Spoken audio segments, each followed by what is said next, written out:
Greetings, our favorite word at Microtonal University, because we don't know what time of day it is when you hear this. This is Christmas Day in New York. I'm actually in California, and Witold Maciak is with me in Warsaw, Poland. And we'll have a couple of people probably drop in from Mu. But this is a double session of a public broadcast on YouTube in real time of Microtonal Bach on Christmas Day. This has a 30-year tradition in New York, actually. Every Christmas, I used to be on the radio on WKCR. They're probably still doing their Bach show, but they don't do the Microtonal Bach show any longer. And it's been 10 years. And I think it's time to be back because there's so much material. There's so much great music. So we're going to develop from the past. Some of you may be joining me for the first time. But we're going to talk about Johann Sebastian Bach, 1685 to 1750. We're going to speak about this composer of substance. We're going to speak about this person in terms of two things. Do we listen to him in equal temperament or not? Because there are so many nots. There are so many alternatives. So much so that the modern status quo belief is nobody will ever know what Bach's tuning is, which of course is self-prophesizing and limits anybody from ever finding out. So I don't take that road. But it turns out this tuning known as Werkmeister 3 didn't have a name back in the 18th century. And the 3 was very confusing. I mean, people today still don't know what the 3 means. But Werkmeister 3 is the first correct tuning that Andreas Werkmeister published in a book called Orgelprobe in 1681. And you would think he's the beginning of what, at least in the English-speaking world, we call well-temperament. Well-temperament is in itself a term of controversy. Some believe it should only be an adverb, well-tempered. The idea of it being a noun, a thing, and it is a thing, I think. It is a thing. And it is a thing that means the following. At least, let's have a common definition. So let's say I'm a keyboard player, which I'm not. And I want to play for hours, modulating in circumnavigating around 12 different keys, whether they're major or minor. Well, unfortunately, just like in the dark, you stub your toe on a rock, you get a wolf fifth that howls. It's big. It's a big fifth. I'm not going to produce it for you. Just think of it as ugly, because back then they thought of it as ugly. It's like a wolf crossed your path. What do you think? Is that good? No, it's not good. Should No avoid matter it how. by all means. I mean, look, it could be a cute wolf, but still, it's a wild animal. You are in danger. Everything stops. You stop thinking about anything you've been thinking about when the wolf crosses your path. And so you can't have a wolf. You can't even think a wolf could show up. You can't even go to the concert thinking you're at risk of meeting a wolf. And so composers had to take the wolf out. Well, wolves, sometimes there's more than one. And sometimes wolves are not even fifths, they're thirds or seconds. There could be other intervals that just grotesque. grotesquely misshapen. Even the thought that a wolf could cross your path in a performance, in a service, in a church service, in the church, a wolf in the church. This is serious. On a holiday like today. So you'd think Werkmeister took that wolf out, but it was somebody before Werkmeister. It was a man named Christian Forner. We're going to hear about him later. This is the true inventor of well temperament in the sense that you can play in all 12 major and minor keys. And Werkmeister knew all about him and then went about erasing him from history. We can say that he was secretly obsessed with that person. Not so secretly. I mean, the only reason it's secret is because he didn't use his name. But yeah, he tries to keep it secret, but everyone back then knew who it was. Everyone knew, and we're talking about Werkmeister publishing against this guy anonymously for the whole 4 chapters of his book. Musikalische Temperatur, which is 1691, 10 years after Orgelprobe. And by and first of all, Forner had long died. But 1691, Werkmeister adds more tunings. He becomes more the master. He literally takes over a job in Halberstadt in Germany that was previously held by Johann Caspar Trost the Younger, who is a great nephew of Forner, a family member. Yep. So it's a very interesting little entanglement. We always knew that the Werkmeister family, like the Bach family, were like 2 guilds that happened to be living next to each other. And so they had to know each other. But we hadn't realized that there was another group. That's the Christian Forner and Trost family group. T-R-O-S-T. Comfortableness. Trost in German. That's the beginning of well temperament, good temperament, acceptable temperament. Some say passable temperament. Some, it's something that just avoids the wolves, and it all happens with D sharp. D sharp, known as dis, D-I-S, in German writings, produced a discord, a discombobulation. It destroyed, that's destroyed. It disabled the tuning by allowing a wolf. You had to get rid of D sharp. And that's where well temperament comes in. So if you see a D sharp in the music for organ, you know it's well temperament. So simple. I don't know why that's not, more well trumpeted. So well temperament now could be all different recipes for how you're going to juggle the notes so that every key is usable. And, what one person might think is usable is not usable by another. So, Werkmeister didn't appreciate Christian Forner's tuning. He didn't like that it came from a human being. Funny, that criticism. Because he thought his was, pure harmonics from God.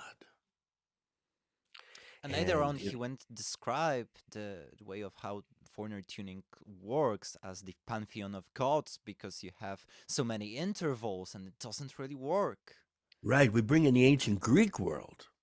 And so you have all the gods of ancient Greece. You have all the different keys that are microtonally different, more obviously so. And so Werkmeister tries to put it under harmonics as, nature, God given. And that all of a sudden blows Christian Forner as a non-Christian. It's kind of funny how that happened. The irony. So anyway, let's start the morning. We're going to begin with the first partita in B flat major for harpsichord, performed by Tone Koopman on the harpsichord. And there's a comment by Tone Koopman. You could share screen if you like on this, Witold, right now. There's a comment by Tone Koopman that specifically says, this is in Werkmeister 3 tuning. I chose it. I wanted it for the partitas. He's the harpsichordist. This means that, for all of you who don't want to trust your ears at this point, I don't blame you. Because, to hear the differences of the keys, every key is different now. 12 equal, they're all the same. It's called redundancy. But in well temperament, every key is different. So this is going to be B flat major.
And there you have it. The partita number 1 in B flat major. Witold was trying to show you some values using cents, like pennies. 1,200 cents in the octave. What's the octave? Doubling of a frequency. Didn't know you'd learn so much math on a Christmas morning or afternoon or evening. So let's say we have 1,200 cents. The difference between 1 cent, most people wouldn't hear it. 2 cents, that's the difference between a pure fifth and a modern equal-tempered flatted fifth. Usually that's all you deal with when you're dealing with fifths, 1 or 2 cents. Tiny, right? It's like in the language, this is my 2 cents. It's like it's not that important, but it adds up. 1/5, 2 cents, another fifth, 2 cents, another fifth, 2 cents. By the time you go around the whole circle, you got 24 cents. 23.5. And now, what are you going to do with that? That's a Pythagorean comma. We're going to chop it up. We're going to be surgeons. We're going to chop it up into 12 small compartments of 1.955 cents each. That's 2 cents. And then we're going to behead every fifth that amount. Right? And so we can squeeze them into the octave. That's modern music. That's 12-tone equal temperament. That's what we have. Us microtonalists call it 12 EDO. It's sort of like a shorthand. Of an octave. Yeah, shorthand. So we started with something kind of simple. It wasn't simple for us because this is pioneering for us to be able to do Zoom and YouTube at the same time simultaneously. Actually, I'm going to try, Witold, I would like you to do the band camp. You're going to do Brandenburg number 2. Yep. This is where the harpsichord now is added to by what becomes, sort of the earliest orchestra, really. These Brandenburg concerti, written by Johann Sebastian Bach, there are 6 of them. Each key is not just arbitrary. This is F major, this is B flat major, this is D major. It's not arbitrary. Yeah. It's not just a filing system. So you can tell one piece from the next because there's no, verbiage. We're not going to call them Brandenburg blue, Brandenburg red, Brandenburg green. Those numbers, opuses. Opuses, and then you've got BVW, you've got and other composers, Pincherl numbers and Kerschel numbers, later in different composers. But F major is the most harmoniously consonant in the most traditional sense of all the major keys in this tuning of Werkmeister 3. They're all slightly different. We've been calling it ephemera lately because, it's 12 notes. But if you start on a different note each time, the relationship of all the others changes. Yeah, we could say that the ephemera is the final output of the whole tuning. Because each key has its own sentiments, and those sentiments build up. Okay, but you can say that. You can say that, Witold. But as people have developed their ability to hear them, these differences of ephemera, then they can say that. And because, it really is this personal focus of what those differences are. What we're trying to do right now, actually. Yeah, because they are different for each person. Also true. I mean, who's to say any one interval is, interpreted exactly the same way? If I play a just major third, bum, B, that's 386 cents. That's the fifth harmonic of the overtone series, 5 to 4. And if I play that, I did this actually, this is a fact. I did this in Paris with my string quartet. And it's really kind of dissonant, but then there's like this section which goes to this just major third, bum, B, and that sounded like a dissonance. Because in the context of all that dissonance, to hear that pure third was even more dissonant. It was inappropriate, shouldn't have been there. And of course, that's why I like it. I mean, I love the juxtaposition. And there's a lot of that. I think, with the different keys and how they're used. Now, this second Brandenburg, what key is this one in? In F Witold? major. F major.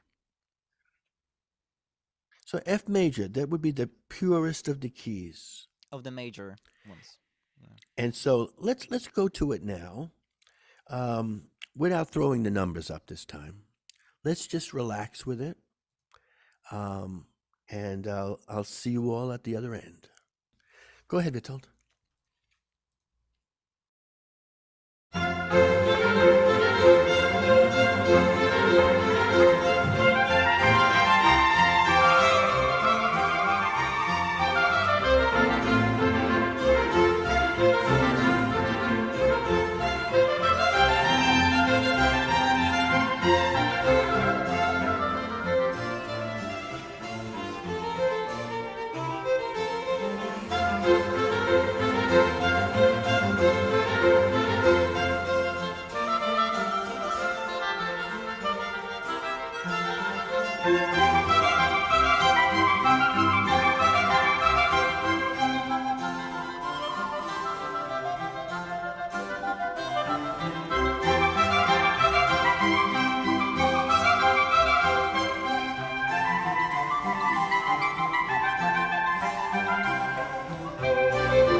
Okay, well, you have heard Brandenburg Concerto Number 2. This is a performance that was done live. It's actually an encore. It was the second time we played it in Washington Square, United Methodist Church on 135 West 4th Street on March 29th, 2003. And there was an early music focus for the Microtonal Festival that I used to always have annually for over 40 years in New York. And this was a performance by Thomas Verschow on solo piccolo trumpet, Dan Auerbach on solo violin. I was the solo alto recorder player, Johnny Reinhard at your service. Max Mostin and Julian Klopatik were the ritornello violins. Dan Barrett was the ritornello cello. Also, Rebecca Pechefsky on harpsichord. Oh, yes. Sorry. Rebecca Pechefsky, who's been playing Werkmeister 3 recordings. We'll hear something of her later, actually. Yes, thank you for that. Yes, and by the way, never did the harpsichord mean more in the continuo than when it was a Werkmeister 3 tuning, and every key is different sounding. And so that, the players had to be like circling the harpsichord. Yeah, because it leads the way for violins, for the singers, for the artists, just because it has it in itself. Yeah, the tuning. for this, when you had singers, even more so, it could have been, of course, an organ, but, the idea of a continuo, that's like core to everything Bach ever wrote. Think of the exceptions. Solo violin, solo cello. Help me here. Anything else you think of? There's one more. There's a biggie. The musical offering. This is a wonderful series of pieces by Johann Sebastian Bach that were instigated by Frederick the Great. Bach, wanted to see his grandson, C.P.E. Bach's son. And so he was waiting for this Prussian, war with Saxony to finish so he could go visit.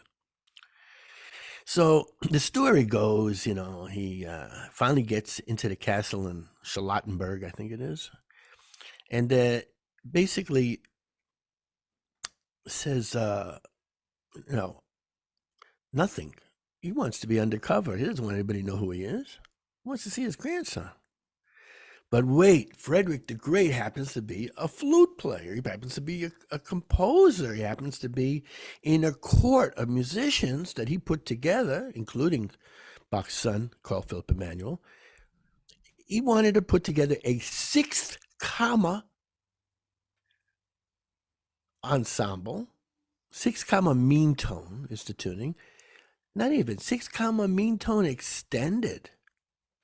Because, he had a flute built for him. Actually, he had 3 of them by Quantz. It was his main flute player, but his teacher. And he was also a flute maker. And so he made flutes with C sharp, D flat alternatives. And there was another one too. I don't want to guess which one it was right now, but he could, if you had a C sharp, it's a different note than a D flat. In mean tone tunings. In mean tone tuning, which was always the prominent tuning before well temperament. That was the one that shifted from, let's say, the Renaissance to the early Baroque. And then you start having this need for well temperament, partly out of improv, partly out of this idea of, like we said, playing for over an hour and modulating through keys and not having a wolf. In mean tone, there's a wolf. And so you have to just avoid keys that would have a wolf in it. You just can't play in them. And that's horrible for an improviser to say, you can't go here. Yeah, because you have to go around and kind of restrain yourself musically, where without it, you can just go full on and play. That's right. It is a restraint, and it's unnecessary. So, with all the different well temperaments, you get the difference between equal and unequal. I don't think it's a virtue to say, I know this tuning. Bergmeister 3, Krimberger 3, Krimberger 2, Krimberger 1. You know, this doesn't mean anything. Some of these tunings are like Venn diagrams. They fall into each other, you know? Sometimes they are very similar or just different by 1 or 2 intervals. Right. And then you got history. Krimberger 3 is in a letter to Forkel. It never made it into publication, so nobody used it. Maybe Krimberger did. So, you know, on other shows, we've actually played Krimberger, where you can, you know, hear Krimberger and Krimberger. Or we've played Werkmeister, where you can hear Werkmeister's music in Werkmeister. Today, we're going to stay strictly to Bach. Because let me tell you, if I could throw in Charles Ives, I would, but I'm not going to do that. I'm going to stay strictly to Bach. So now I'm going to play for you guys. I'm going to be the one sharing screen this time. So I'm going to present probably the only piece that I feel totally confident was written for piano. Because, you know, J.S. Bach, when he uses the word clavier, he means a keyboard. It could be any keyboard, but piano was not part of the area that he lived in. There were none. They were in Frederick the Great's castle. There were apparently over 20. He was being forced to try all of them.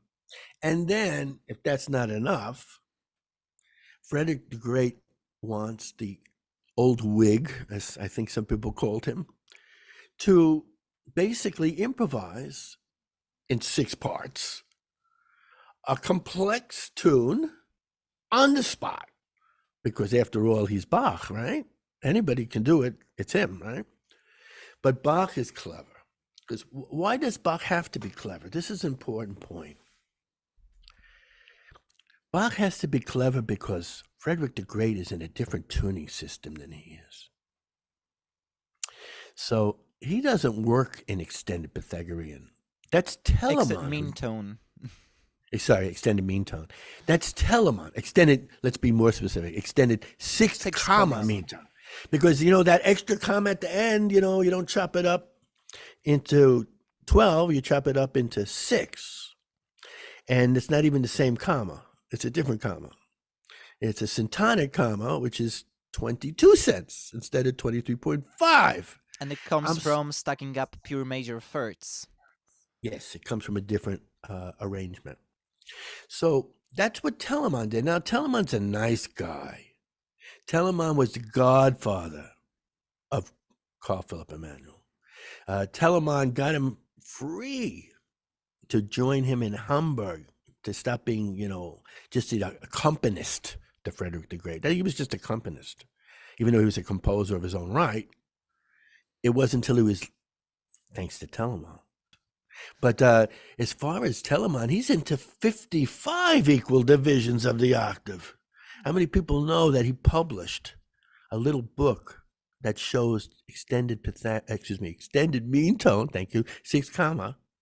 He shows 55 EDO and also as a circle. Develops a special notation for it also. Yeah, microtonal notation. Not that he ever wrote in it. Yes, he did. There's actually some examples in his book. Like examples, not pieces. So there's a lot of examples actually of composers who imagine microtonally even if they haven't followed through. And we don't want to go through a huge list, but I'll just drop the name Stravinsky because he did that too. So anyway, let's get back to J.S. Bach with the piano. We're going to hear Joshua Pierce, the AFMM pianist for many years, since 1982. He's going to play this opening that I've never played on air because I've been all trepidatious about putting a piano for Bach. Because, you know, even in Bach's lifetime, he probably didn't hear the musical offering on a piano, if he heard it at all. But since it was the piano that instigated the piece, it seems fitting now to hear Joshua Pierce do the opening. Now, we have a comparison of this opening we can go to, but I kind of think we don't need to, because we're going to hear the unequalness. I'm going to ask everybody listening to focus on the unequalness. You know, it's going to be the difference of what they normally hear. And after the piano plays, then you're going to hear two violins and bassoon. I'll be the bassoonist. And you'll hear, without a continuo, for the first time, a harmonic piece by Bach in Leipzig. Actually, this isn't Leipzig, this is New York, but assuming it was ever done in Leipzig, it would be in this tuning, because there would not be in 12 equal, I can promise you, because no one could hear 12 equal without a keyboard. Nobody. And because that was not the aesthetic of the Bach family. There's a famous battle between Johann Nicholas Bach, Johann Sebastian Bach's cousin, in Jena with Neidhart, the so-called inventor of 12 equal, basically on keyboards, because he made a monochord and was able to tune it that way. And people were really impressed that he was able to tune it from a monochord. Oh, yeah. Bum, bum, bim. You know, the equal temperament is a learned thing. We learn that. That is not natural. You know, for people to call that natural is a upside down reality. So anyway, I'll see if I can play this for you now. And here we go.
You've been listening to the musical offering, a part of it, obviously, not the whole thing. And I programmed it as appropriate to the players that we had. And Mark Weinert had tuned that piano up, beautifully into Werkmeister 3 tuning. And, you could hear it as clearly as you could hear it anywhere, in the sense that the players are top-notch microtonalists. Now, back in the day, this was just normal. I didn't have to be fancy. I didn't have to give you any numbers. It's like, everybody ready? Tune up to the keyboard. Or the keyboard tunes up to you. And, it's all set. And, you may have noticed that everybody used to start on C. Now, one reason to start on C is because if you start on C, you don't have any flats or sharps, and you have a major scale. So you have C, D, E, F, G, A, B, and then it starts again. So, that was very satisfying as a young student. Now, Witold, I don't know if you've heard this or thought of it this way, but the reason for C is even more importantly that there's a communication with everybody else. Because if everybody started on a different one, then there's no possible way to connect them. Yeah, then it's all over the place, right? It's already all over the place in the sense that we brought out this idea of ephemera, that, it's the same 12 notes, but all of a sudden it sounds moody and dark. Right, and if we play it with a certain emotion or with a certain feeling, then it's also different, even though it's the same tuning. Yeah. So, like, why should D flat major sound any different than C major? I mean, on a piano, it's as close as you can get. It's a semitone. But in a well temperament of any kind,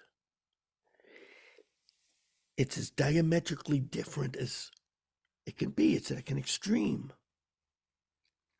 So a lot of the music that Bach wrote, these major works, they started with F major or D minor, especially D minor. Minor was superior to major. It had more notes, had more harmonies, it's more colorful, it was chromatic. And D minor in Werkmeister 3 tuning is the purest of all.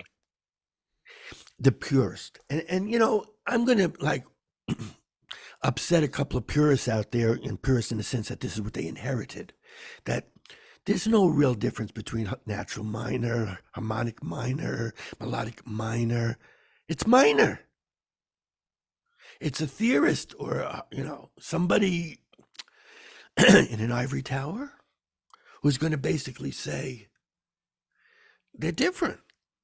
It's just minor, for Bach. He's not going to ever tell you, solo in A melodic minor. That doesn't exist. It's just minor. So minor has more notes. It's more colorful. There's more variation. And so D minor is his favorite key.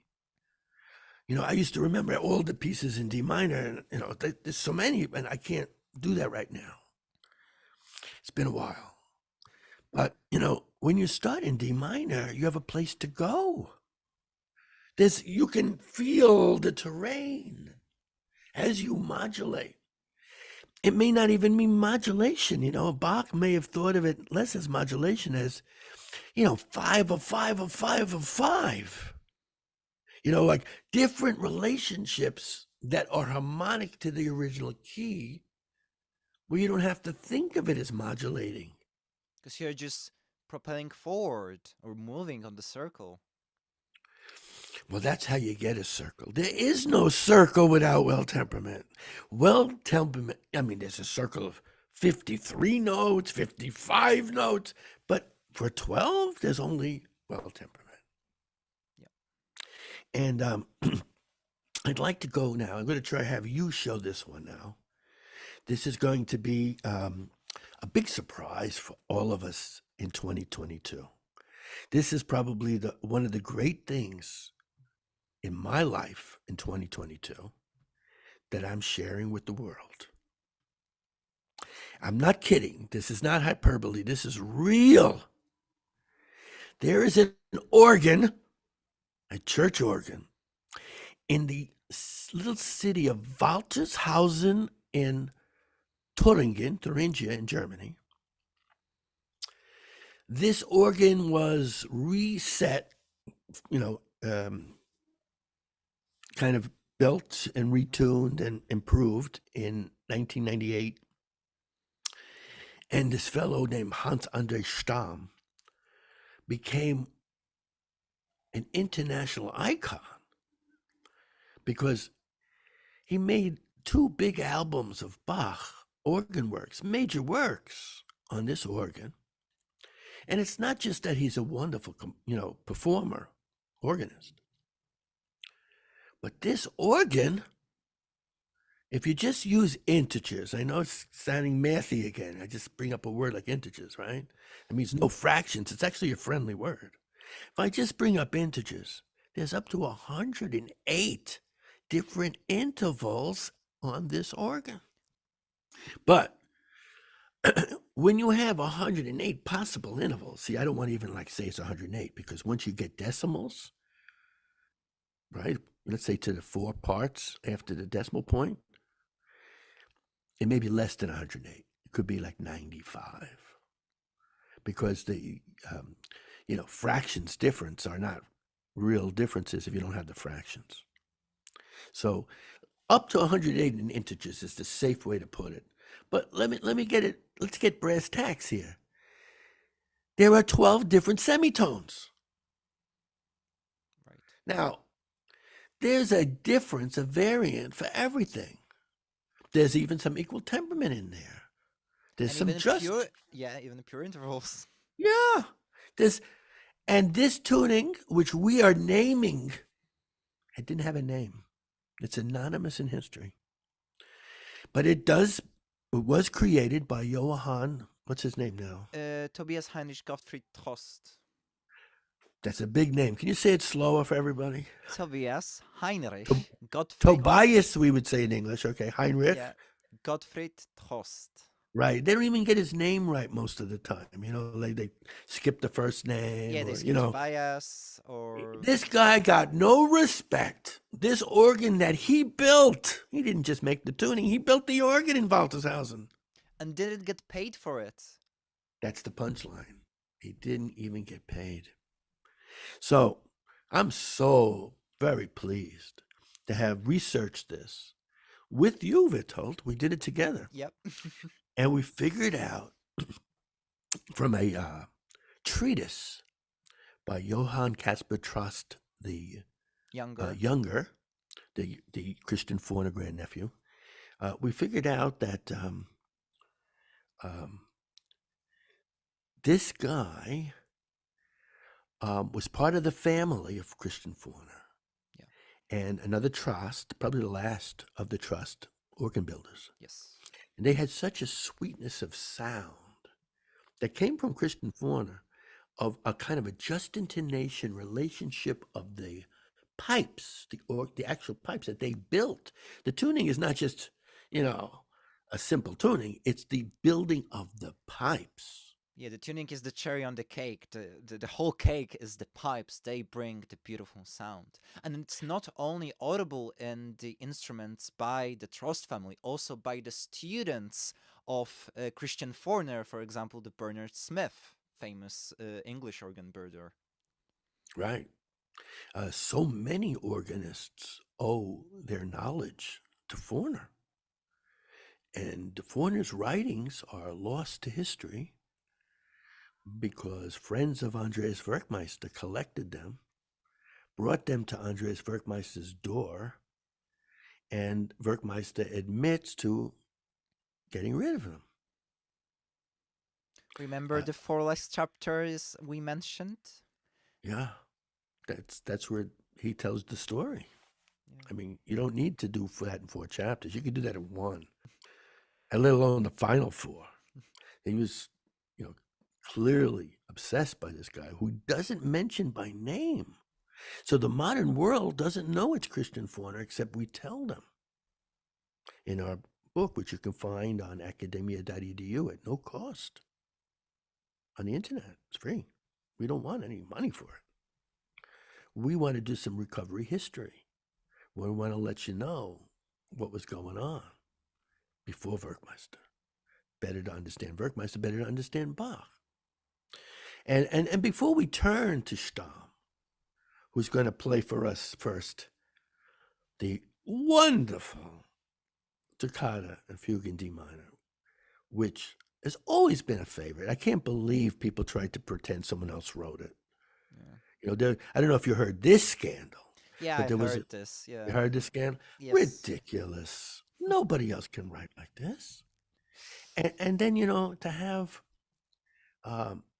the sound so rich in the pipes, as you say, the cherry in the cake is the and I hope it's a real cherry, not one of those fake maraschino ones. The cherry in the cake is the tuning, and it's built for the pipes by Trust, and it's the largest church in the whole central Germany. If not the largest surviving instrument of the German Thuringen organ school, building Yeah, school. it is. Yeah, that's the And crown jewel of the Baroque period. and amazingly, you may not hear that it's not equal temperament. Some of the greatest microtonal listeners couldn't tell. I'll include myself And I will because include myself also. I've because known the those sound. recordings for such a long time, and only now we discover that it's all different. And yet, videos of Hans-André Stamm have millions and millions views on YouTube. And you know, in the comment sections, I wasn't able to find anything that people I can gave claim the that it's first not. comment Yeah. that it's microtonal. I gave actually the first comment. There were none. And it's just amazing because when everything is different, it all sounds equal. It's a phenomenon. It's like just amazing that that's how we respond to it. But then here comes ephemera. When we focus on it and we start to hear the differences and we start to see, you know, look, Bach did not have YouTube to play 2 hours of Bach where everything's constantly moving and you're going into different pieces and different keys for sure. Yep. But the perpetual motion that Stamm has available because of this tuning is off the charts. It's like it is always fresh. So I've kind of like, you know, evolved my view that it doesn't have to be Werkmeister 3 for Bach anymore, because Werkmeister 3 might be the commercial well temperament, and the Walterhausen tuning, which we're going to call THG well temperament, just the initials, he has a tuning that it's revolutionary, but I want to caution, it was never heard in his lifetime except maybe by a few people. Right. Mainly people who voted against him. And they voted against him because the organist in the church in Altenburg, where he went to after Waltershausen and lived the rest of his life, right across Thuringia, right? It's like the opposite hypotenuse of Thuringia, to get as far away from Waltershausen where he didn't get paid as possible. And they would deride him and say, you know, he wanted such expensive materials for the organ. Yeah, well, that's why it's the best. And that's why they called him the Thuringen Silberman. Yeah, it took us a while to realize that they didn't even call him Zilberman because there was a Zilberman. Zilberman was the other organist who was famous in touring in Thuringia, who used 6-comma mean tone, like Telemann. He was on the Telemann side of the fence. See, so there was like these different, you know, How How do we you want should to put even that? call it? Yeah, how we should even call it? How do you call it? We don't even have words. Groups? Yeah, I don't know. Schisms? Schisms? You know, political parties, Maybe. ideologies. Microtonal Anyway, parties. without further ado, let's hear the toccata and fugue in D minor, where you're going to finally see the player playing. And I'm in contact with Meister Stamm. He's a microtonalist himself. He actually composes microtonally. But he doesn't want to analyze this organ. That's not his thing. But you don't have to do that. Let's all just watch him play the great toccata and fugue in D minor by Johann Sebastian Bach. Take it away, Witold.